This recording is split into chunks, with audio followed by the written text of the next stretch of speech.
સતતં નિજમૂર્તિ ચિંતકાનાં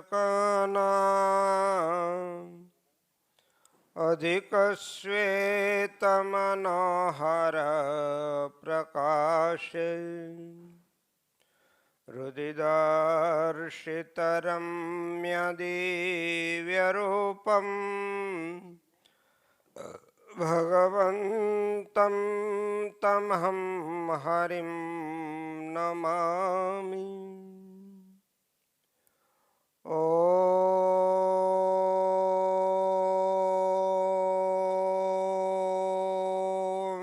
અવતારિણ શ્રી સ્વામિનારાયણાય નમો નમઃ.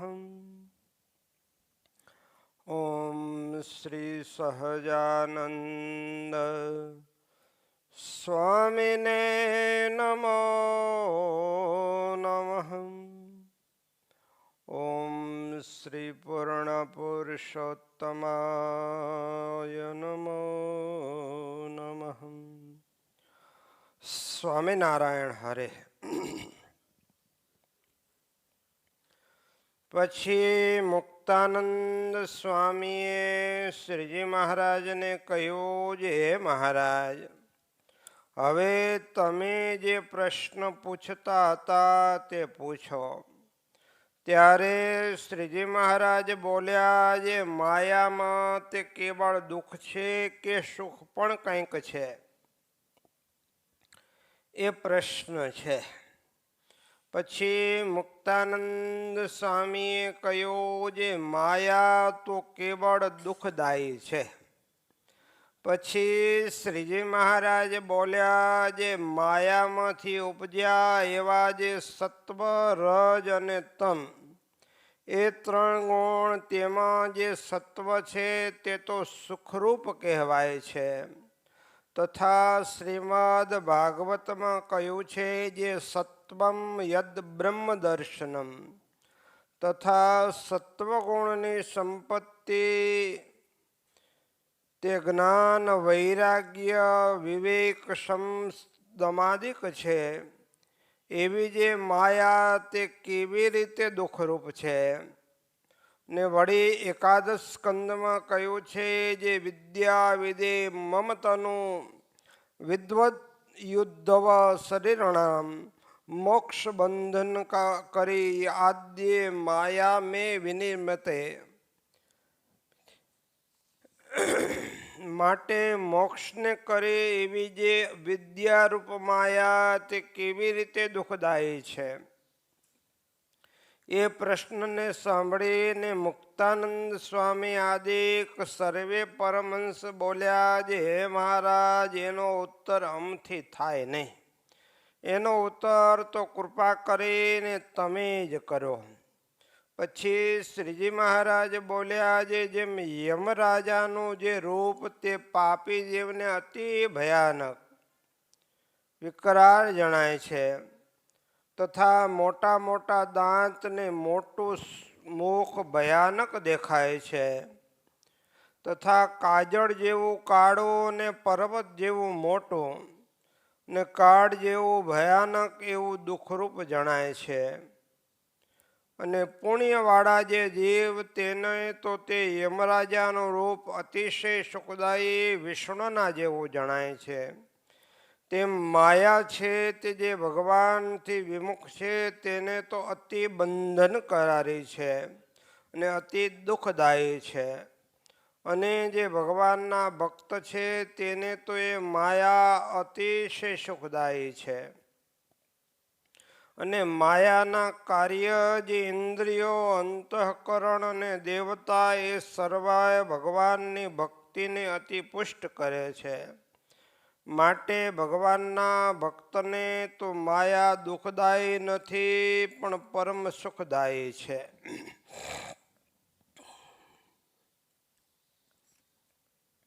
પછી મુક્તાનંદ સ્વામીએ પ્રશ્ન પૂછ્યો, જે માયા, જ્યારે માયા સુખદાયી છે ત્યારે પરમેશ્વરનો ભક્ત હોય ને ભગવાનની મૂર્તિને હૃદયમાં ધારીને ભજન કરવા બેસે,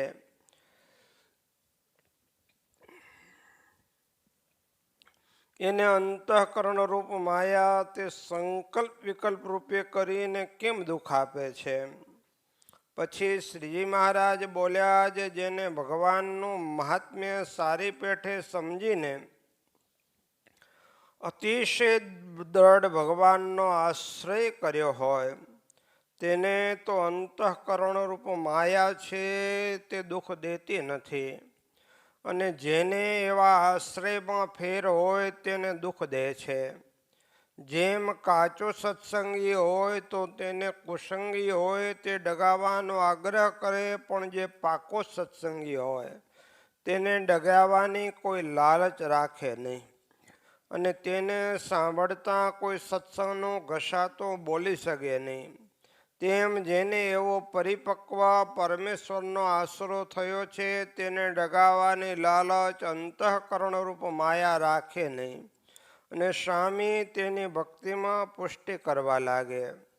અને જેના જીવને વિશે એવા આશરામાં કંઈક કાચપ હોય તેને આ માયા ડગાવે છે ને દુઃખ દે છે. અને જ્યારે એનો એ જીવ એવી રીતે ભગવાનનો પરિપક્વ આશ્રય કરે ત્યારે તેને ડગાવવાના અર્થે અને પીડવાને અર્થે માયા સમર્થ થાય નહીં. માટે એનો ઉત્તર એ જ છે, જેને ભગવાનનો એવો પરિપક્વ નિશ્ચય છે તેને કોઈ રીતે માયા દુઃખ દેવાને અર્થે સમર્થ થતી નથી. ઇતિ વચનામૃતમ લોયા પ્રકરણનું 10મું થયું. સહજાનંદ સ્વામી મહારાજની જય.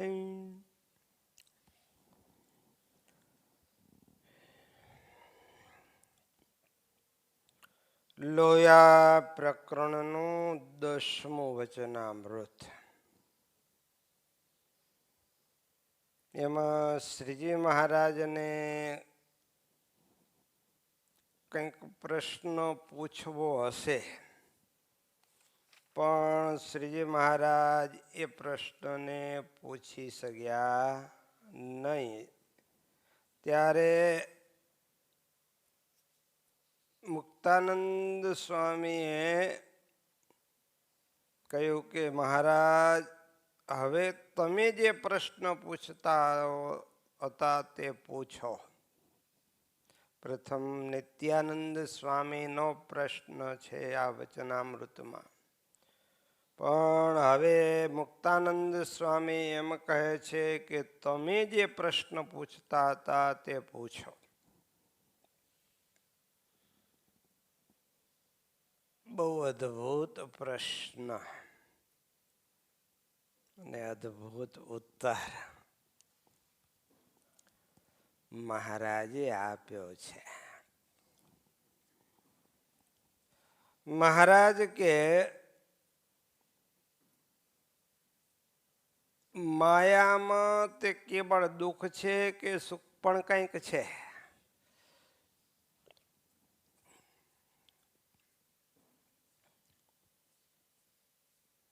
તો માયામાં ક્યાંય સુખ હોય? પણ મહારાજ તો માયાને પરમ સુખદાયી કહે છે. પણ મુક્તાનંદ સ્વામી તો પહેલી દ્રષ્ટિએ તો એમ જ કીધું કે મહારાજ, માયા તો કેવળ દુઃખદાયી છે. કારણ કે માયા અને માયાનું જે કાર્ય એ બધું નાશવંત તુચ્છ છે, અને મોહ મમતાને જગાડનારું છે. માટે મુક્તાનંદ સ્વામી કે મહારાજ, માયા તો કેવળ દુઃખદાયી છે.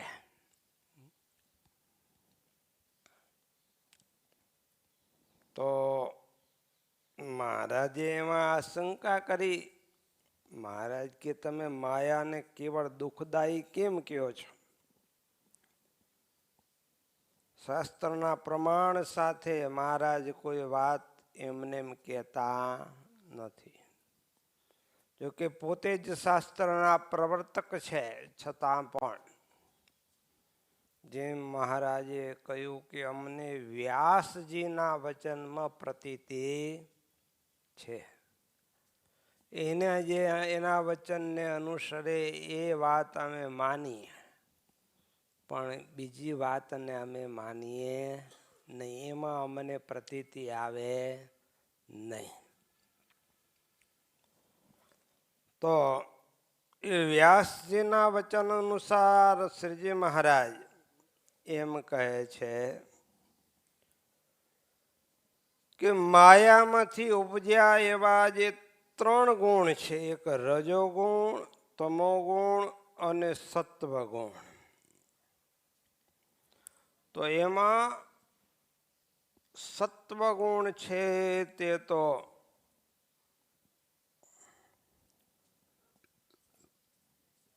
બ્રહ્મનું દર્શન કરાવનારો છે, એને સુખરૂપ કહેવાય છે. કારણ શ્રીમદ ભાગવતના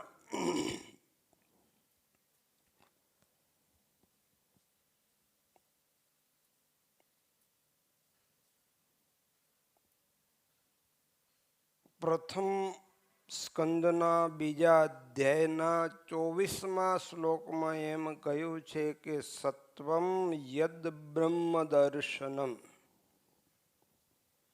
તો સત્વગુણની એ તો બ્રહ્મનું દર્શન કરાવનારો છે, પરબ્રહ્મનું સાક્ષાત દર્શન કરાવનારો છે. અને સત્વગુણની સંપત્તિ જ્ઞાન, વૈરાગ્ય, વિવેક, શમ દમાદિક છે. તો એવી જે માયા તે કેવી રીતે દુઃખરૂપ છે?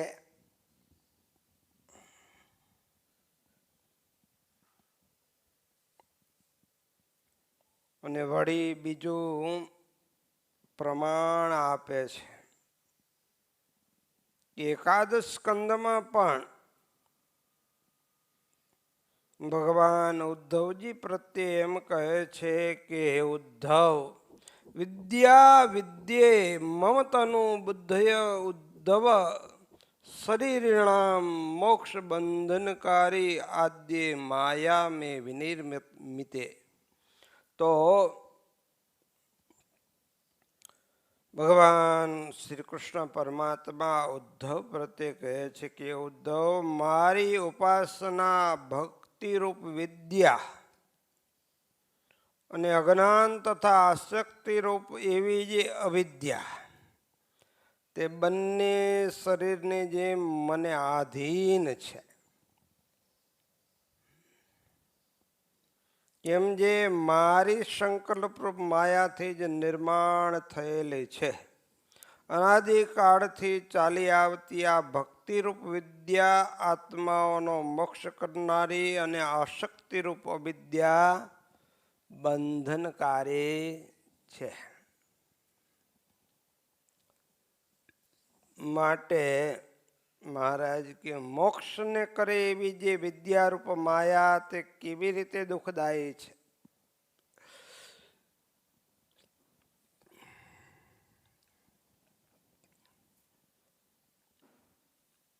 મુક્તાનંદ સ્વામી તો મૂંઝાઈ ગયા. જોકે એ તો મહાશાસ્ત્રના જ્ઞાતા હતા. ભલભલા વિદ્વાનોને પણ શાસ્ત્રાર્થમાં પરાજય કરે એવા હતા. પણ મહારાજ આગળ તો પોતાનો જ્ઞાનનો કોઈ અહમ જણાવે નહીં. એટલે મહારાજને કહ્યું કે મહારાજ, આનો ઉત્તર તો તમે કરો, આમથી થાય એવો છે નહીં.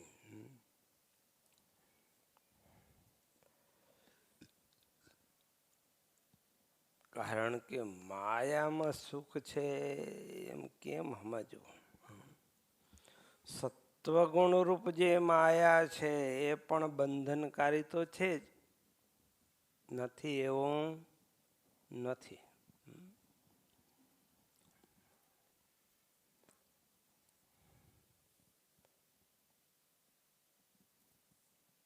ભરતજીને દયા રૂપે માયા મૃગલાના બચ્ચામાં દયા કરી. એમાં ક્યાં રજોગુણ તમોગુણ હતો? સત્વગુણનો જ ભાવ હતો. તો પણ એ માયાનું એને બંધન થયું, મૃગલાના બચ્ચા રૂપે બંધન થયું. દયાએ કરીને માયા અંદર પેશી.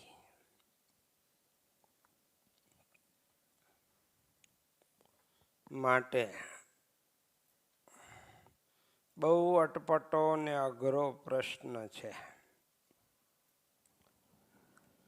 મહારાજે તો ના જ પાડી દીધી કે ભાઈ ભગવાનના ભક્તને માયા સુખદાયી છે, એને દુઃખદાયી એ કેમ દે ભાઈ? એ તો પાપી જીવ હોય એને માયા દુઃખ દે. ભગવાનનો ભક્તો ઉપર તો કાળ કર્મે કે માયા કોઈનો હુકમ નથી. એટલે મહારાજ કે જે ભગવાનના ભક્ત છે એને તો યમરાજાનું રૂપ અતિશય સુંદર જણાય, અને જે અભક્ત છે, જે પાપી જીવ છે એને યમરાજનું રૂપ છે ને અતિશય ભયંકર જણાય છે. અને પુણ્યવાળાને તો એ ભયંકર જણાતું નથી. એને તો એનું રૂપ અતિશય સુખદાયી વિષ્ણુના જેવું જણાય છે. તો મહારાજ કે એવી જ રીતે ભગવાનના ભક્તથી વિમુખ છે, ભગવાનથી જે વિમુખ છે તેને તો એ માયા અતિ બંધન કરનારી થાય છે. અને જે ભગવાનથી વિમુખ છે તેને તો અતિ બંધન કરનારી થાય અને અતિ દુઃખદાયી છે. અને જે ભગવાનના ભક્ત છે તેને તો માયા અતિશય સુખદાયી છે.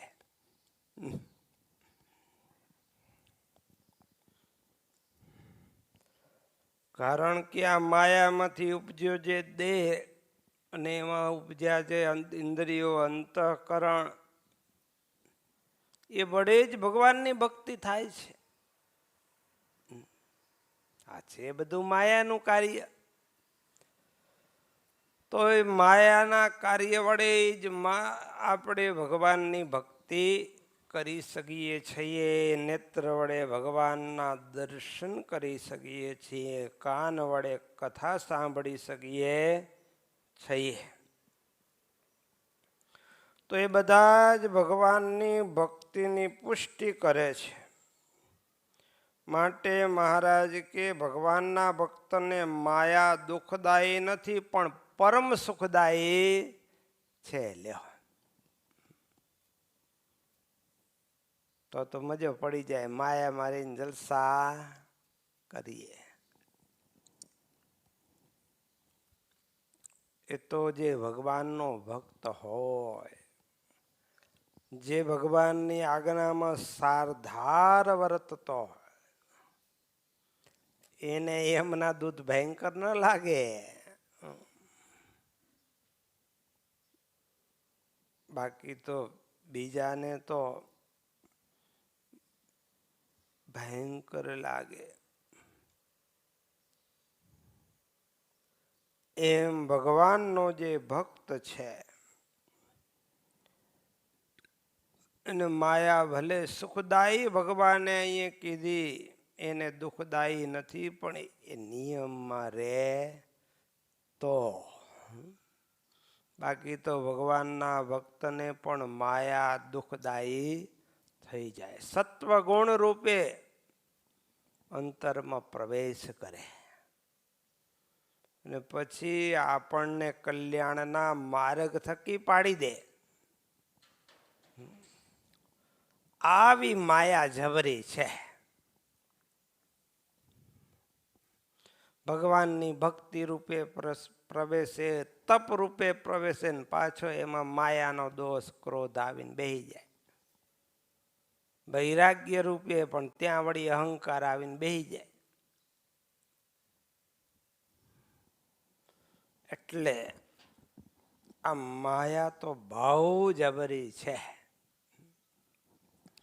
હવે એમાં સુખ માની લે. મહારાજ કે ઇન્દ્રિયો અને અંતઃકરણ એ સત્વ ગુણની જે સંપત્તિ, 3 ગુણમાંથી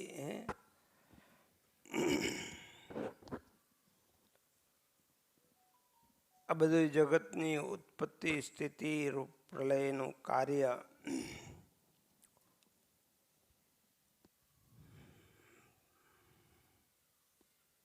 એ બધું ભગવાન દ્વારા આ થઈ રહ્યું છે.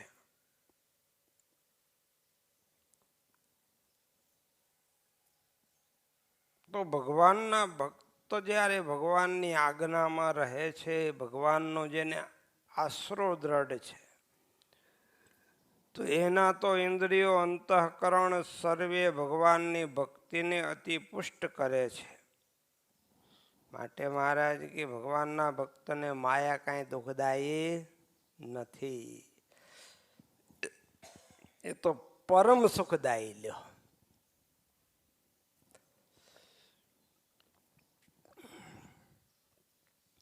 પણ માયાનું ધ્યાન રાખવું પડે. હા, પછી ભગવાનની ભક્તિ કરાવતા કરાવતા આપણને ક્યારે આપણામાં પેસી જાય.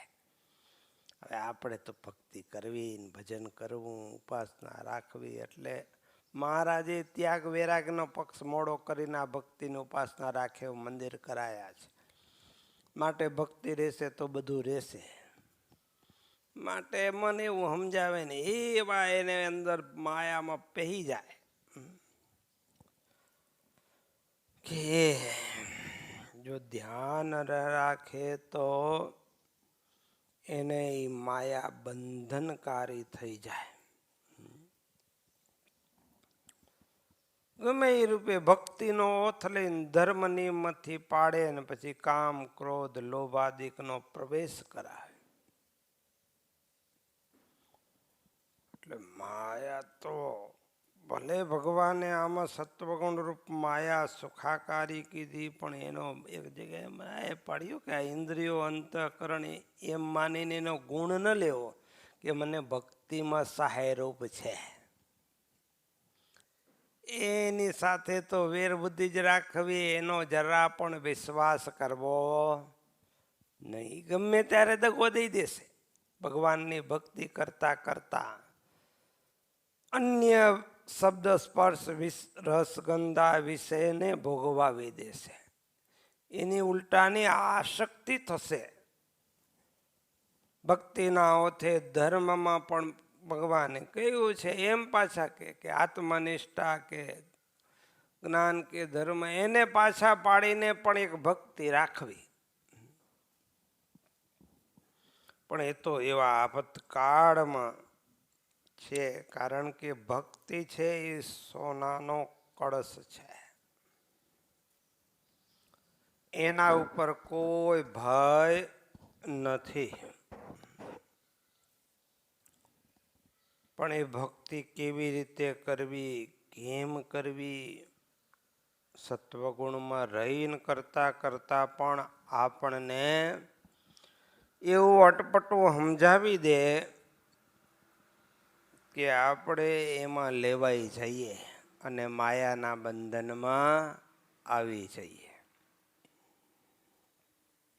કારણ કે માયા તો બહુ નગણી ઠગણી છે.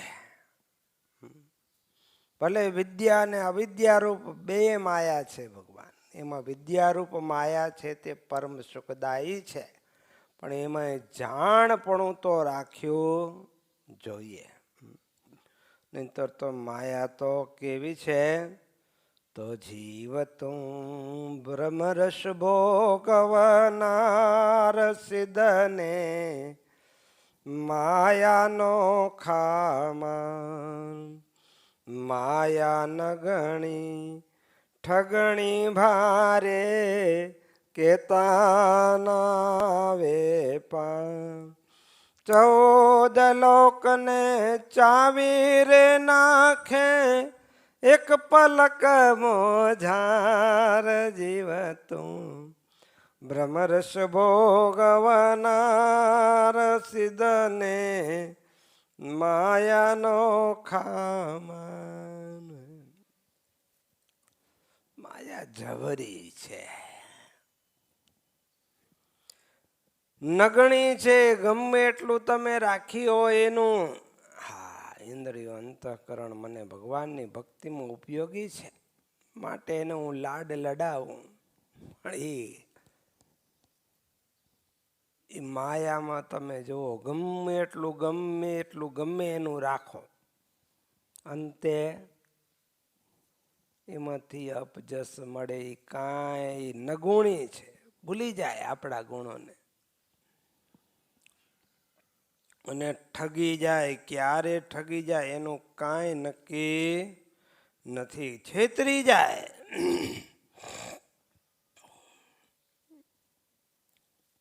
ભલભલાને છેતરી બ્રહ્મા, નારદ, શિવ, ઇન્દ્ર, ચંદ્ર આ બધાને માયાએ છેતર્યા છે. એટલે એમાં ભગવાનના ભક્તએ જાણપરું રાખવું. નહીતર આ માયા તો બહુ જબરી છે. અષ્ટ સિદ્ધિ નવ નિધિ આદિ અનંત શક્તિ અપાર. કામ ક્રોધ મદ લોભ એ સર્વે માયાના હથિયાર. જીવતું ભ્રમરસ ભોગવનાર સિદ્ધને માયાનો ખામાન. અષ્ટસિદ્ધિ રૂપે આપણને મળે. નવનિધિઓ ભંડાર ખોલી દે. માયા આપણને મોહ પમાડવા ઘણું કરે. કામ ક્રોધ લોભ આ બધા રૂપે માયા ક્યારે કેમ પરેસી જાય કાંઈ નક્કી નથી. માટે એનો જરા પણ વિશ્વાસ ન કરવો. અને માયા ત્યારે જ સુખદાયી થશે કે જ્યારે આપણે ભગવાનનો આશરો કરીશું. ભગવાન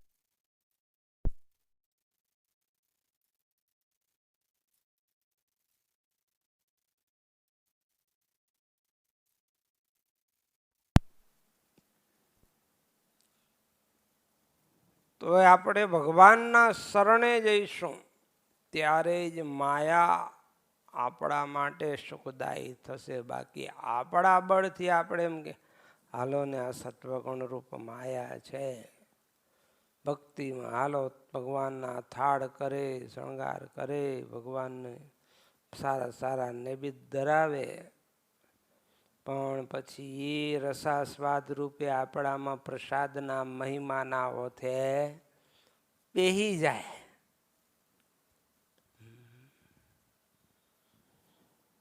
માટે માયા એવી નગણી ને ઠગણી ક્યારે છેતરી લે એનું કાંઈ નક્કી નહીં. માટે એના બહુ મોટા હથિયાર છે, એનું બહુ મોટું સૈન્ય છે. માટે નિજ બળથી લડવું એ સામે કઠણ કામ આવાર. નારદ શિવ બ્રહ્માદિક આયા તો તું કોણ વિચાર. માટે આમ તો સત્વગુણ રૂપ જે માયા છે એ ભગવાનના ભક્તને સુખદાયી તો છે જ, ભગવાનની ભક્તિમાં ઉપકારક છે. પણ જો ખ્યાલ ન રાખે તો એ જ માયા એને બંધન કરનારી થઈ જાય. અને એ ત્રણેય ગુણના ભાવથી અંતે આપણે પર થવાનું છે. ગુણના ભાવથી તો પર થવાનું જ છે.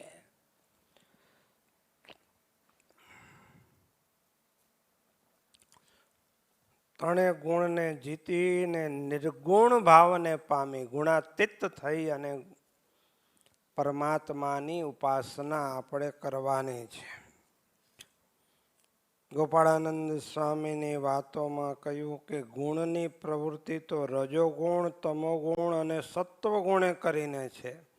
તે કેમ છે? ત્યારે સ્વામીએ કહ્યું કે જ્યારે સત્વગુણ વર્તે ત્યારે શમ દમાદિક ધર્મ સર્ગ વર્તે, રજોગુણ વર્તે ત્યારે અનેક પ્રકારના સંકલ્પ થાય, અને તમોગુણ વર્તે તેમાં 4 દોષ વર્તે. એક તો પ્રમાદ, બીજો મેય, ત્રીજી આળસ અને ચોથી નિંદ્રા. આ બધું તમોગુણનું કાર્ય છે. હવે એના જીતવાના ઉપાય પણ કહે છે ગોપાળાનંદ સ્વામી કે પ્રમાદ તો શુદ્ધ જ્ઞાન થાય તો ટળે, મોહ તો જ્યારે શુદ્ધ જ્ઞાન ને જાણપણું નિરંતર રહે તો ટળે, ને જ્યારે આળસ આવે ત્યારે ભગવાનનું મહાત્મ્ય જાણીને ભગવાનની 9 પ્રકારની ભક્તિ કરે તો ટળે, ને જ્યારે નિંદ્રા આવે ત્યારે ઊભા થવું તથા કીર્તન ગાવા, કથા વાંચવી તથા સાંભળવી એ આદિ ક્રિયા કરે ત્યારે નિંદ્રા જીતાય. એમ એ 4 ઉપાયને સિદ્ધ કરે ત્યારે તમોગુણ જીતાય, અને મલિન સત્વગુણે કરીને રજોગુણને જીતે, અને શુદ્ધ સત્વગુણે કરીને મલિન સત્વગુણને જીતે, અને શુદ્ધ સત્વગુણનો તો ભગવાનની મૂર્તિનું ધ્યાન ને ઉપસમ તેણે કરીને જીતે ત્યારે સિદ્ધ થયો કહેવાય. તો આ રીતે સત્વગુણને પણ જીતવાનો છે, એનાથી પણ પર થવાનું છે. 3 દેહ, 3 અવસ્થા, 3 ગુણ, આ બધા એના ભાવથી પર થવાનું છે. માટે એનો ગુણ તો ક્યારે લેવાનો નહીં, કારણ કે માયા એવી છેતરી લે ક્યારે કોને કેવી ઠગારી છે એનું કાંઈ નક્કી નહીં. ભલે એ માયા ભગવાને જે કાંઈ આ જગત રચ્યું છે એમાં દરેક વસ્તુના કાંઈક ને કાંઈક ગુણ છે જ. હવે ઝેર આપણે કહીએ કેવું છે, એક દ્રષ્ટિએ પૂછીએ કેવું છે, મારી નાખે, દુઃખદાયી છે. પણ એનું એ ઝેર જો કુશળ વૈદ હોય તો આપણને અમુક માત્રામાં કોઈ રોગ થયો હોય તો એને અમુક માત્રામાં મિશ્રણ કરીને આપે તો એ જીવડેલ રોગને પણ મટાડી દે. એટલે દરેક વસ્તુ એના સ્થાને આજે આ સોશિયલ મીડિયાના જમાનામાં AI ને આ બધું નિત નવું આવે છે તો એ આપણને એમ થાય કે આ તો બધું આ દુઃખદાયી છે ને કળિયુગના દૂતો છે, પણ એમાંય સુખદાયી થાય. એમાંય જો ભગવાનની પણ તકલીફ એ છે કે ભગવાનની ભક્તિ કરતાં કરતાં માયા એવી જબરી છે કે આપણને ક્યાં પાડી દે ને પોતામાં પેચમાં લઈને ફસાવી દે એનું કાંઈ નક્કી નહીં. એક બાપા હતા બચારા, આપણે પહેલાં તો સ્વામીજી હતા ત્યાં સુધી તો આવી કાંઈ લાઈવ કથા ને એવું બધું થતું નહીં. પછી ધીરે ધીરે આપણે ચાલુ કર્યું તે બાપા ઉંમરલાયક 60 વર્ષ ઉપરના થઈ ગયા હતા. પછી એની પાસે તો ઓલો ફોન હતો નહીં, સાદા ફોનથી વાત કરતા. છોકરાને થયું હવે બાપાને આ સંતોની કથા સાંભળાય એટલે એન્ડ્રોઈડ ફોન લઈ દીધો ને એમાં પછી કથા સાંભળે. પણ થોડોક ટાઈમ થયો, 1 મહિનો 2 મહિના, ને પછી બાપા મળવા આવ્યા, મારી પાસે આવીને ધ્રુસકે રડવા માંડ્યા. મેં કીધું શું થયું બાપા? અરે સ્વામી રહેવા દો ને, હું ફોન રાખતો જ નહોતો પણ મને દીકરાઓએ કીધું બાપા કથા સંભળાય માટે ફોન રાખો, ને મેં એન્ડ્રોઈડ ફોન રાખ્યો અને કથા સાંભળતો હતો. પણ કથા જોતાં જોતાંમાં બીજું આવવા માંડ્યું, બાજુમાં બીજું આવે તો એ જોવા માંડ્યો, અને જોતાં જોતાં મારાથી ન જોવાનું બધું જોવાઈ ગયું, ખરાબ થયું, મારું મન બગડી ગયું. માટે સ્વામી હવે દયા કરો ને ભગવાનને પ્રાર્થના કરો આ બધું જાય. તો આ માયા આવી છે, ક્યારે કેમ પેચમાં લઈ લે આપણને એમ થાય કે આ ભગવાનની ભક્તિમાં ઉપકારક છે, પણ એ ક્યારે ઉપકાર કરતા દગો દઈ દે એનું કાંઈ નક્કી નહીં.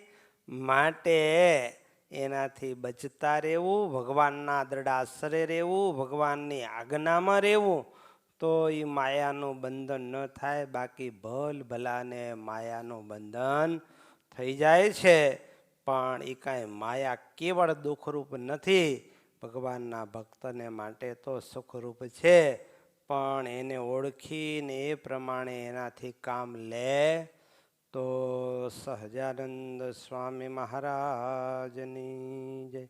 શ્રીપતિમ શ્રીધરમ સર્વદેવેશ્વર ભક્તિધર્માત્મજમ વાસુદેવમ હરિ માધવમ કેશવમ કામદમ કારણ શ્રી સ્વામિનારાયણ નીલકંઠમ ભજે. સહજાનંદ સ્વામી મહારાજની જય.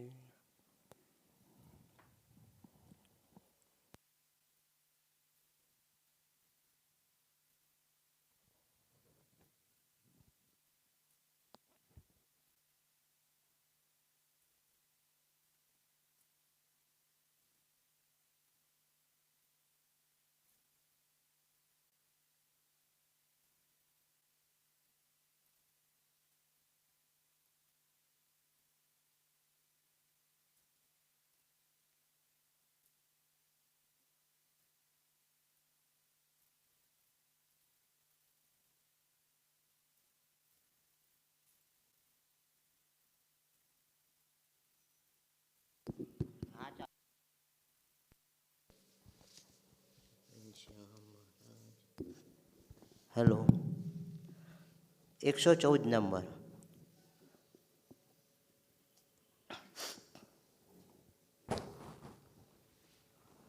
અહો પ્રભુ અચરજ માયા તુમારી, અહો પ્રભુ अचरज माया तुम्हारी, जिसमें मोहे सकल नर नारी, जिसमें मोहे सकल नर नारी। अहो प्रभु अचरज माया तुम्हारी, ब्रह्मा मोहे शंकर मोहे, मोहे इंद्र बलकारी। ब्रह्मा मोहे शंकर मोहे, मोहे इंद्र बलकारी। नारद मुनि सनकादिक मोहे, नारद मुनि सनकादिक मोहे। दुनिया कौन बिचारी, अहो प्रभु अचरज माया तुम्हारी। अहो प्रभु अचरज माया तुम्हारी।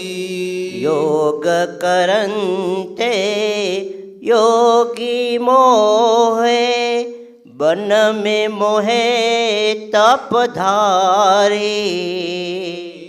योग करन्ते योगी मोहे, बन में मोहे तपधारी। वेद पढ़न्ते पंडित मोहे, वेद पढ़न्ते पंडित मोहे। भूल गए सुधि सारी, अहो प्रभु अचरज माया तुम्हारी। अहो प्रभु अचरज माया तुम्हारी। पंच विषय की जाल बिसाए, बंधन रचिया भारी। पंच विषय की जाल बिछाई, बंधन रचिया भारी। लालच में सब जीव फसाए, लालच में